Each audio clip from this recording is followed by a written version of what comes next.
Hello there, I'm Kevin MacNeil. This lovely creature is Molly the Greyhound. Hello, Molly. Lazy, but very nice. I hope you're all doing well and taking care. I've been invited to provide a poem for the project here, which alleviates, I suppose, the difficulties of being in lockdown. And I've been thinking quite a lot over the past few years about what makes poetry worthwhile, what makes poetry viable. And I sort of reassessed my own attitude towards poetry. I mean, life has changed, and what we're seeing at the moment is that on a larger scale. So it's swifter, larger elements of change constellating at once and having a more profound and more tangible effect. But life has changed anyway. And I've come to an understanding at the point in my life and career where the kind of poets who influence me are not just the people who wrote well, but the people who were good people. And one of those role models for me, the role model, I think, is this gentleman here, Kenji Miyazawa. Strong in the Rain is the name of this book, published by Blood Axe. He was a profoundly brilliant human being, quite complex, a little bit enigmatic.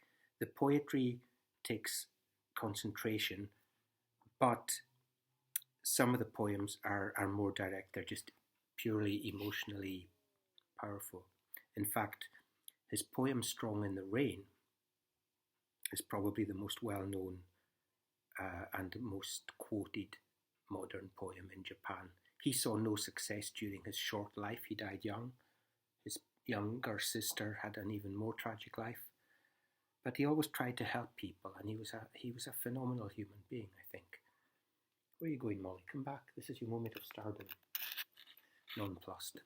Takes it in her stride, her considerable stride. So the poem I'm going to read, yes, don't sigh, I know you've heard it before. The poem I'm going to read is not a translation of Miyazawa Kenji's Strong in the Rain. It's not a version, it's not even a companion piece. I'm moving slightly out of shot here. The dogs, you don't need my big ugly mug. This beautiful creature is the aesthetically pleasing one. The poem wouldn't, however, exist without Kenji Miyazawa's Strong in the Rain. It's kind of a kind of modern day response to it.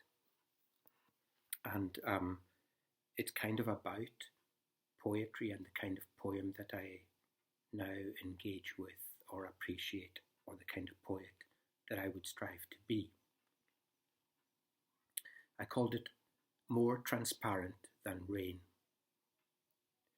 More transparent than rain, or at least so grey as to be invisible in the interminable grey rain. Accepting that his breathlessness and heartache, his asthmatic eyes and blind lungs, too despondent to have the energy for anger, his belly half full with gruel grey porridge, rotten vegetables, and bruised burst fruits. He understands himself to be, from childhood, inferior. He does not expect automatic doors or motion-sensitive lights to register his presence.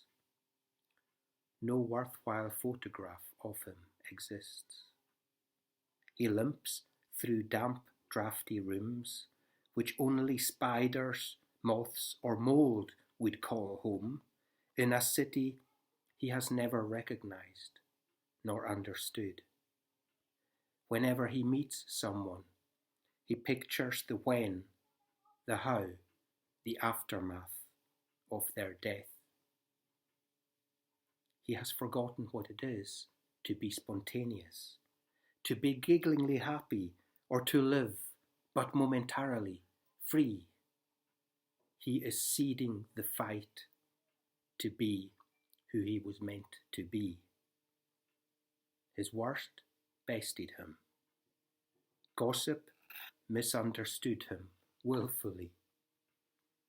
No one sings his praises or witnesses the unearthly goodnesses he, simple, regular, ex-star matter, achieves.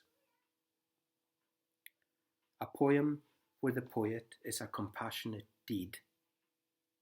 A poem that's epic, invisible, heroic, a sutra infused with the fallible bodhisattva ideal. That is the kind of poet I would like to be. A reincarnation, perhaps, not of Burns or Donegal Ban, but sincere, altruistic Miyazawa Kenji. Thank you for listening. Take care of each other and of yourselves. Say goodbye, Molly.